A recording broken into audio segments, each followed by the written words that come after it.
Hello friends, it's me, and today let's watch Film Theory, the scariest YouTube channel just got darker from the Film Theorist. Together, let's go, let's start. Thank you. So, quick disclaimer, this video from the Film Theorist got the age restriction thingy on YouTube, so yeah, I'm sorry. Boisvert is hands down the creepiest series we've ever covered on Film Theory. Between its skin-crawling animation, the terrifying subject matter it covers, and the horror it explores without any jump scares, Boisvert will stick with you. And believe it or not, but this one has a happy ending. Hello internets! Welcome to Film Theory, the show that's trapped inside of a small room. Please help. The only way I can get out is if you'd be so kind as to hit that subscribe button, so help a brother out. So Subscribe. A couple of years ago... Alright, thank you so much. Hello internet, welcome to Film Theory. Subscribe, thank you. A new analog horror series hit the deepest, darkest corners of YouTube and took the internet by storm, with a lot of people calling it the scariest YouTube channel ever. This is Boisvert, or Boisvert as I think it's actually called, and this has to be one of the most unique projects I've ever had the privilege of taking a look at. We did a theory about it back in 2022. It was actually one of my first projects as creative director for Film Theory, where we broke down the first arc of its cryptic and creepy storyline. Yeah, believe it or not, but buried in this avant-garde animation and creepy video filters and ARG elements, there's a plotline that tells an incredibly compelling story. And though you should just go check out that old theory if you want the TLDW, Boisvert is a metaphorical story about the depression many of us were feeling during the COVID lockdowns, where those darker feelings literally manifested as monsters haunting our main character, Antlers Guy. The most prominent of these was the triangle-headed room, who represented the darker thoughts Antlers Guy had after being trapped in, well, his room for so long. This eventually evolves into another dark feeling, the Complex, who bombards Antlers Guy with just torrents of despair. Eventually, with the help of his dog companion Optimism, Antlers Guy is able to confront his fear of not being loved. He's able to find a way to overcome his darkness and coexist with it to move forward, all by reaching out to others when he's in his darkest place. And we can all agree that it is very relatable for every single one of us, because the global pandemic back in the year 2020, 2021, 2022, it affected the entire world. Me, you, everybody. Boisvert was awesome. It was the perfect sort of series to make a theory about, with a unique visual style that implemented everything from hand-drawn animation to rotoscoped live-action footage to surreal collages to create its world. And the creator didn't stop there. Even when we did our last theory, there were several other videos in the series that started a new story arc. And the creator, to be fair, much respect. Truly, truly, much respect. Has continued to experiment with both narrative and filmmaking techniques. Seriously, later videos add in stop-motion animation, 3D renders, and action scenes with a moving camera more akin to a blockbuster film than a home movie. And so, since it's been a minute since this next story arc has found its conclusion, I figured it was time to return to this series with a new eye and break down this story. Something that I'm going to call the Covenant arc. But it's here where I want to say that Boisvert gets into some pretty heavy topics, including mental health struggles like depression, anxiety, isolation, and self-harm. If those are going to be difficult for you to watch, hear, or think about, it's totally okay if you want to sit this one out, but just like with our first theory, I promise that everything turns out okay in this one. Yeah, believe it or not, but this is a story with an uplifting message, even if it's dressed up in this dark imagery and ideas. So if you're down to explore this breakdown of the human psyche and its darkest corners, well, turn the lights off and pull the blanket over your heads, loyal theorists, as we dive into Boisvert. Oh, and hey, just to mention that— Alright, let's start. Let's begin. Once again, do note that this video from the Film Theorists have an age restriction thingy, so sorry. Just up front, before we get too much further, I later learned that some of the characters have canonical names that we didn't use in our first theory. For example, Antlers Guy is actually named Oriole, and the character we called Optimism is also called Dogtooth by the community. So we're going to be calling the characters by those names just to keep things consistent with the rest of the fan base. There wasn't a great place to put that in the intro, so it's going here, okay? Cool? Cool. Okay, we mentioned cool. this in our last theory, but clinical depression isn't something that you just magically cure. It's not something that you defeat and move on with your life. It's something that you manage, that you learn to live with, but it can stay with you. There aren't a lot of stories that— True. It is 治标不治本. You can fix the surface of it, but the core of it, you can't really fix it. You can just delay it or just seal it away. It will still linger around for the rest of your life, for the rest of our life.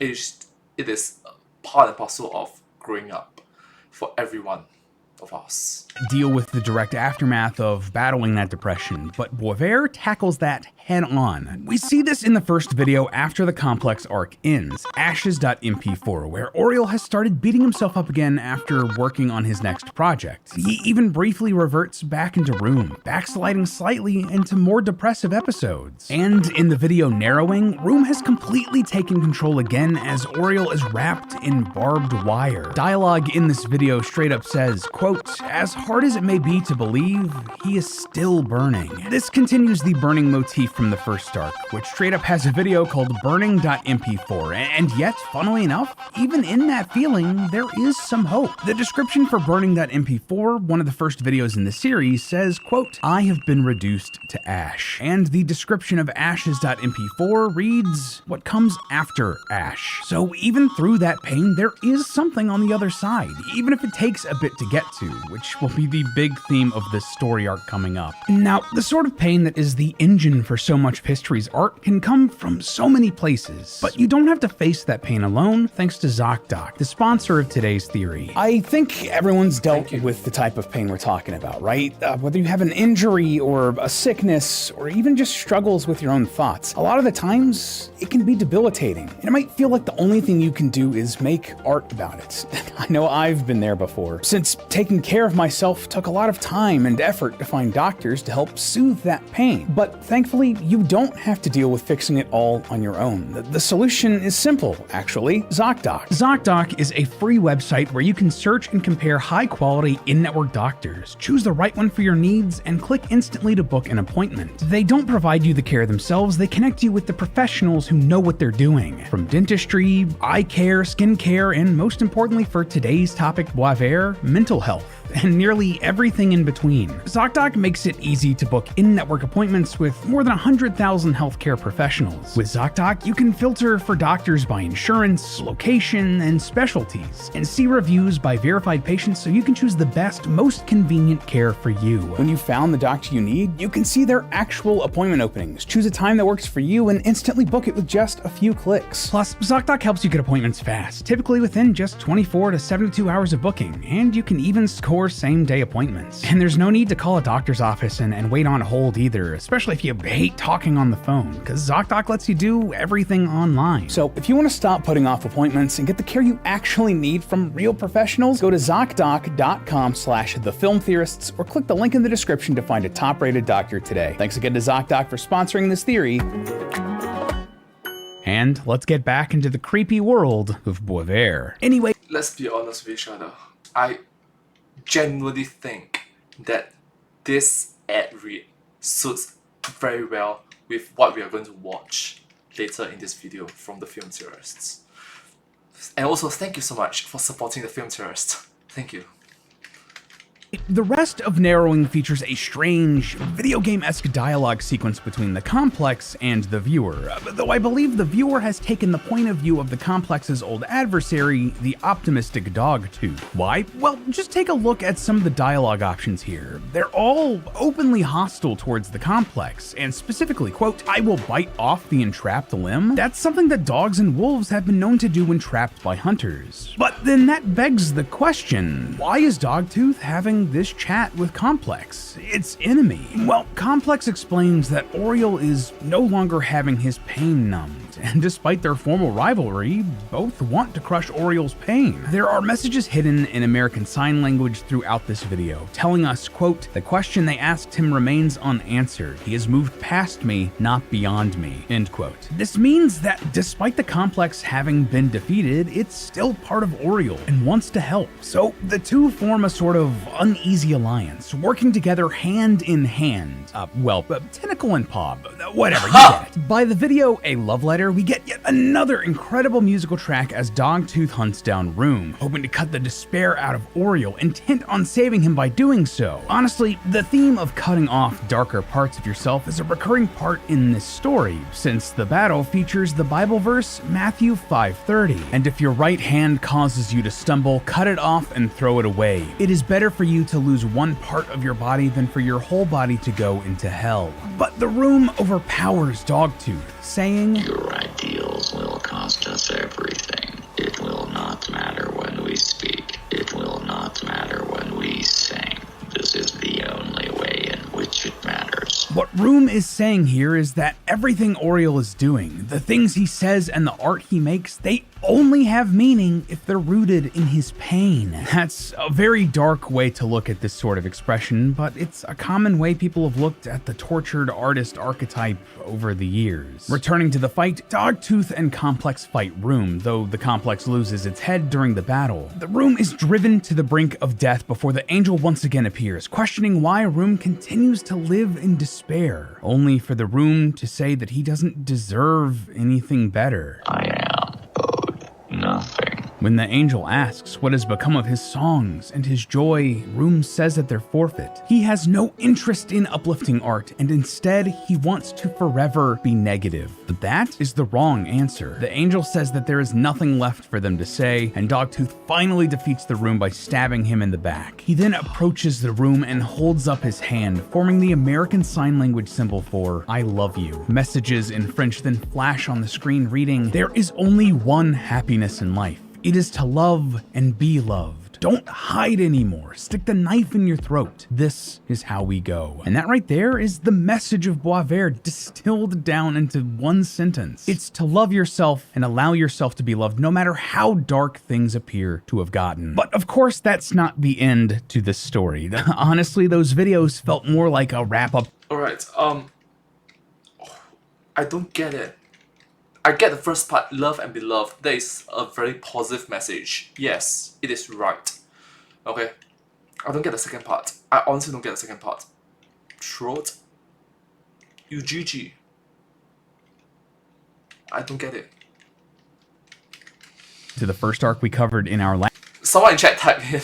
Someone comment down below what do you think it is. Thank you. Theory, or some sort of transitional narrative between stories. Something further driven home by a QR code at the end of a love letter that leads to another secret video with a lot of hidden meaning. Much of this is very self-reflective from the creator. Like, for example, the title of the video is actually the end of an Imager link, taking us to this image. Half of it is the script from the very first Boisvert video, but the other is a letter from the creator to himself, reflecting on the series and his own struggles with mental health. But now, he's looking forward, and tons of other secrets in this video point towards that. Like, first off, a strange paper-headed design is shown to come over the silhouette of a man. That will become very important, trust me. On the side, a message flashes reading, "And what if your love? And what of your fear? And what of your trust?" While also referencing the Bible verses 1 Peter 4:12 through 14, Isaiah 41:23, and James 4:13 through 14. I'm not going to read them all out, but I'll put the verses up on screen. And regardless, they all speak about tests, ordeals, and questioning where life goes when it's very fragile. And finally, a note at the bottom reads, "I have made a covenant, and now I could fall." Clearly, wherever this story is going, it's leaning way harder into religious overtones. So let's jump into the new part of the narrative, shall we? The next chapter is what we're going to call the Covenant arc, since it introduces a brand new character named Covenant. This is the guy with the strange origami head we mentioned a second ago. In Christian tradition, a covenant is the word often used to describe a promise between God and man. Think like the Ark of the Covenant. So here in Boisvert, at least at face value, covenant seems to represent a commitment to a greater power, a promise for the main character to get better, to strive to be the best he can be. And to facilitate this, Covenant now oversees this world as like a sort of computer system, acting as a firewall to purify the self and secure the system against breaches, or lapses into negativity. We see this most clearly in the video www.blind, where all of the visuals and dialogue seem to be inspired by computer hardware and software. We restarted every system, we rechecked every gateway, every access point. Plus, this video and its description are just covered in secret messages written in binary and hex code, which is a very computery sort sort of code to hide messages in. Now, you might hear that this Covenant system is acting as a firewall and think that he's shielding Oriel's psyche, but that couldn't be further from the truth. One of the first things that the Covenant notes here is that Oriel has always known the burning sensation of pain and struggle, and that the Covenant doesn't think that's a bad thing. That's reflected in those hex code and binary messages, but also here in the dialogue. Perhaps it is hard to believe, but all you have ever been is burning. It is nothing short of beautiful. It's also not a coincidence that this is said against the imagery of a butterfly emerging from its cocoon. The point being made here is that pain doesn't have to be destructive. It can also be transformative. The Covenant is trying to get our main character to accept pain and give it meaning, rather than just swirling down the drain of negative thought. But that doesn't exactly vibe with Dogtooth, who is determined to conquer and defeat. I mean, okay, look, when you go to the gym, there's a certain phrase that people normally use, like, no pain, no gain. You develop from the pain. You reduce the pain, you get used to the pain, and you grow from the pain. There's character development, there's character growth. That pain. We see this in the video Angel's Fall, with the dog lashing out, even at the angel, questioning how it could permit this pain. Cue another great cinematic fight and another musical banger, but that's cut short when the Covenant shows up. It whisks Dogtooth away to some strange room. It almost feels like a pocket dimension, where it uses American Sign Language to say, "You more than story." It then warns Dogtooth to be careful before leaving him here in this strange void. To me, this seems like Covenant sees his duties as compartmentalization. He's taking all of the different parts of Oriel's psyche, Dogtooth included, and putting them in their own boxes to avoid as much internal conflict as possible. He's locked a room out of the system by putting him in, well, a room, and Dogtooth here is in the metaphysical doghouse. And this is allowing Covenant to rigorously maintain the system that is Oriel and the harmony that provides. But what did Covenant mean there when he said that Dogtooth was more than just a story? Well, that's basically the new theme of this arc, and it's all about exploring the difference between your true self and the story that you tell yourself about who you are. This is actually really driven home in a secret hidden in this video. At one point, the angel opens up its mouth, revealing a QR code leading us to an unlisted video that's just 20 minutes of blackness. But about 14 minutes in, a link appears in the bottom right corner, directing us to this image, which reads in part, "You are more narrative than man. God is proud, and I am sick." And back in the www.blind video, Covenant reinforces that a person can be more than they think they are. There's so much more to your fundamental construction than what will be given credit for. There's even a song that plays in reverse in Angel's Fall that says, "It's a hard, tough pill to swallow, but in time you will see that there's so much more of me." For some, however, that narrative becomes a prison, a box, or room that contains them, with that constructed version of yourself ultimately taking on a life of its own, separate from the real you. We see this happen literally in the video Painless, where an artificial person is assembled on screen, and then comes to life before being set loose on a constructed paradise, attacking various animals and disrupting the balance of this place. Even the conversation happening over all of this video is about someone trying to convince you to buy into a false reality because it's one that lacks pain. You don't have to hurt here, but the listener refuses because that lack of pain and hardship is a part of life that he refuses to deny. This gets a little confusing, but this constructed self comes across something that has to represent the true self. A suffering self, entangled in barbed wire that we've seen represent pain in this series. But thankfully, there is hope here. The constructed self draws a key out of its hand and sticks it into the suffering self. Now, this might sound like a bit of a stretch, but this key, it's a reference to the pain of crucifixion. I mean, just think about it. This video literally opens with a nail being driven through a hand and a key being drawn from the hand. And rapidly scrolling text at the bottom of the video reads, "If I am here to tell you a narrative, consider this an explanation of my shorthand. The event of crucifixion is pain wholly and inextricably. Pain, not ritual. Follow where it will guide you, where story fails. This message is saying that the hurt we feel and the crosses we bear can lead us down better paths. It might even carry us further than the narratives we create about who we are and about who we want to be. Why? Because those narratives keep us in a box. This is further reinforced by the phrase, les indolents sont les perdus, which means the painless are lost. Now, I don't think that this series is telling people that they should seek out pain, that they should embrace masochism or anything like that. No, it's telling us that pain isn't so black and white, even if the series is literally black and white. You know what I mean. I like it that Lee can implement a joke in something that's so serious and like, yeah, it's literally black and white. But it's not trying to be like, hey, black and white. I get it. Thank you, Lee. Thank you.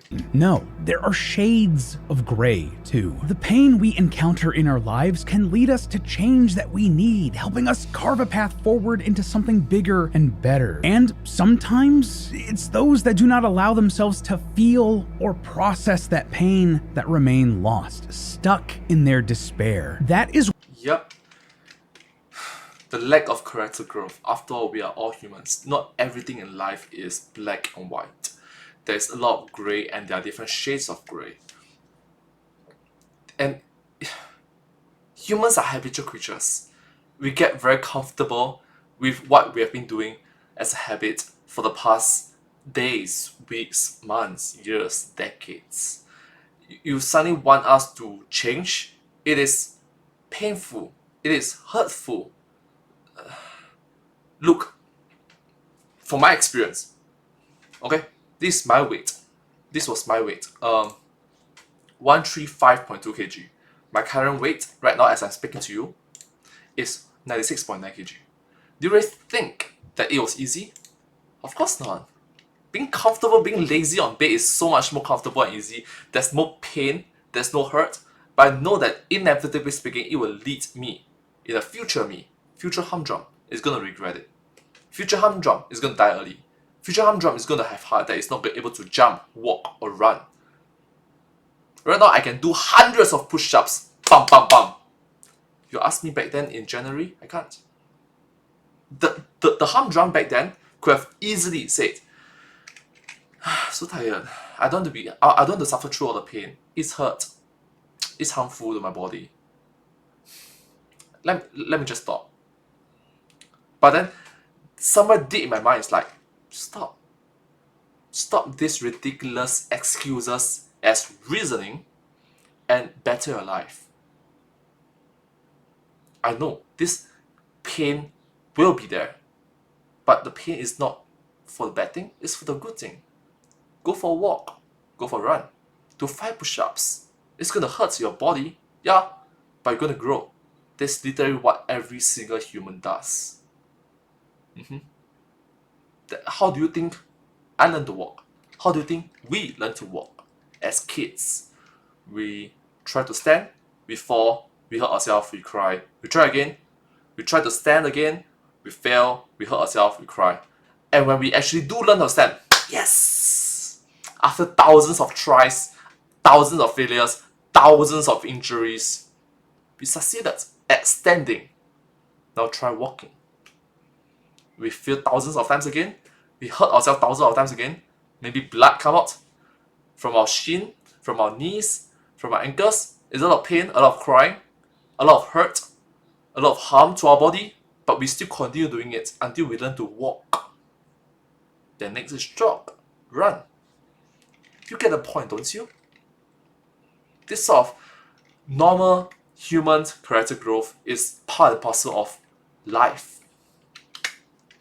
why Boisvert is saying pain is the key. The hardships we endure let us transform, like that butterfly coming out of its cocoon. And this is shown when that constructed self puts the key into the real stuff. It allows the suffering to take on a new form. The true self ascends and becomes an enlightened being, achieving something greater by letting itself process the pain and hardship it's gone through. And yet, I'm not gonna lie, Lee from the film theorists explain it much better than I can. I'm just showing you examples, and give an overview of the conclusions. He's able to word it better with more flowery words.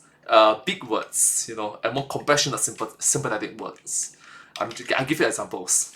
His constructed self still cannot help but attack this new enlightened being at the very end of the video. It's hard letting go of the stories we tell ourselves and move beyond them. And this actually takes us directly into the next video, titled Zero. Here we return to Room, who has been trapped inside of, well, this room for ages since Covenant locked him up. But he's able to escape and eventually tracks down and kills a being known only as the Saint. Yeah, this is a pretty much a new character, and if I had to guess, it represents a religious force within Oriel's life, and it's deeply connected to the Covenant. However, Room immediately regrets killing the Saint, and a QR code appears on screen with a note reading just, "Please." This takes us to the unlisted video, -0, which sees the Room undo what he's done. He revives the Saint and then leaves, going to sit and have a phone call with, well, someone. Interestingly, Room's triangle head has turned into a square here, similar to the one we saw on the Saint. Now, to be honest with you, the phone call Room has here is intense. Like, it's clearly very representative of very real sorts of conversations people going through mental health crises often have. But I'm happy to say that it's someone reaching out for help, trying to explain the mental turmoil that they're going through and communicate that even though it will take work, they will be okay. And it's here where, much respect, it is very difficult to acknowledge that I need help. Is the first step to solving any problem is to acknowledge the problem exists in the first place. And for a lot of people, taking the first step is quite difficult. The next step is, I don't know, seeking help about it, I guess. But the first step is to acknowledge that it exists. It's kind of difficult. The second step, I think, maybe I'm wrong, seeking help, seeking advice. Much respect. Truly much respect. I want to jump ahead a couple of videos to what I consider the conclusion of the Covenant arc. This video has a strangely long name for the series. I have done everything for his sake. He is crying and the door is open. And in it, we see Oriel look outside at the strange, terribly confusing and intimidating outside world, and he leaves. He leaves the comfort and security of his home and ventures outside. And you know what? It's terrifying, it's disorienting, and not necessarily a pleasant experience. But he does it. And isn't it just full circle that Boisvert as a series started as a representation of the depression felt from the COVID lockdowns, and now its main character has been able to overcome his fears and return to the outside world. It's just beautiful when you think about it. Eventually, Oriel collapses before the image of a deer and says, "We could leave." And that's correct, he can leave. Even with all of his pain and his baggage and the narrative about himself that he's tricked himself into believing, he can leave. I don't think it's a coincidence that he's saying this to a deer, a creature that would have antlers, just like Oriel, and is the truest reflection of what an antlered animal would look like. This is his truest self, finally set free, even if it took so much work and pain and trust to get there. So there are all of the main videos in Boisvert's Covenant arc, but what does it all mean exactly? I mean, there's just so much packed into the series. Even with this 4.5-page breakdown, I feel like I had to leave out a ton of cool details and smaller puzzles and so much. For example, the video Tell Them is basically a super sick music video that shows the Covenant system straining to maintain order as old enemies and darker thoughts like the Complex try to sneak back in. There's also a recurring character called the Knight, which has a knight chess piece as its head that comes in a couple of times. I'm not entirely sure what's up with this guy, to be honest. Like, he might represent some of the darker parts of religious faith that can damage your optimism, but honestly, I'd love to hear your thoughts about this one down in the comments. It's an especially cryptic part of an already incredibly confusing series. But all of that said, what is the message of this part of the series, of this arc? What is it trying to tell us? Well, the creator of Boisvert clearly has a deep understanding of the struggles many of us face with mental health. He's been able to take the metaphorical demons that so many deal with in depression and anxiety and externalize them. And this arc is telling us that the pain that you deal with, if you struggle with those issues, that pain is not for nothing. Like, I cannot stress enough that if you are battling depression, anxiety, or any other mental health issue, I'm so sorry that you have been burdened with that, and I know all of us wish that you weren't. But you can channel that pain into something else, something positive. You can use that pain to empathize with others, to improve both their suffering and your own. In the series, that's represented by the Covenant, the promise for improvement, and in the end, it even gets the room to reverse course and embrace trying to be a better person, a better human. Boisvert uses very religious ideas and imagery to get that idea across, but it doesn't have to be that. It can take any form you wish as long as it's true to yourself. So just like the first arc of Boisvert was encouraging you to reach out if you're struggling, this one is asking you to do the next step, to communicate your feelings so you can build a better tomorrow for yourself and for others, one small step at a time. But hey, that's just a theory. A film theory. And cut. Up next on Film Theory, Weapons is the most terrifying horror movie in years. Thank you so much to the team behind this video.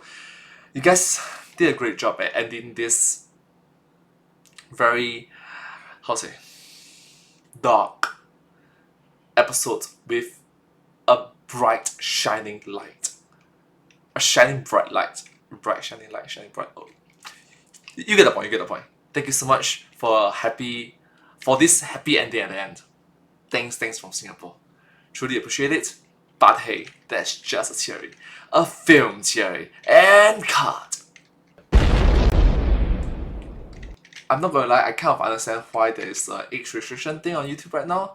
Because this video does touch on some, sensitive, dark topic. Yeah, dark, sensitive topic. Sensitive, dark topic. Dark, sensitive topic. You get the point. Thank you so much, hope you guys enjoyed this video and I hope to see my next video. Once again, thank you so much to the team behind these videos, the Film Theorists. Thank you. Good job. Subscribe.